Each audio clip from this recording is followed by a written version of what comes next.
Train ছেড়ে দিয়েছে। এমন সময় তিনজন লোক ট্রেনের দিকে দৌড়ে আসছে দেখে একজন গার্ড টেনে হিঁচড়ে তাদের মধ্যে থেকে দুজনকে তুলতে পেরেছে। ট্রেনের গতি বেড়ে যাওয়ায় বাকি জনকে তুলতে পারেনি।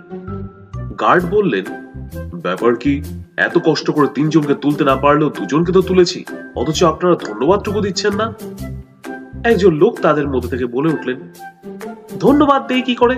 যাকে ফেলে এসেছেন উনিই তো আসল যাত্রী, আর আমরা তো ওনাকে ট্রেনে উঠিয়ে দিতে এসেছিলাম। বলুন তো দাদা, এই গার্ডকে কি করা যায়? অফিসের ঊর্ধ্বতন কর্মকর্তার মেজাজ খুবই খারাপ।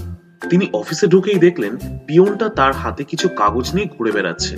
কর্মকর্তা বললেন, এই কাজের কাজ তো কিছুই করিস না, তোর হাতে কি রে? পিয়ন বলল, স্যার, একটা চিঠি।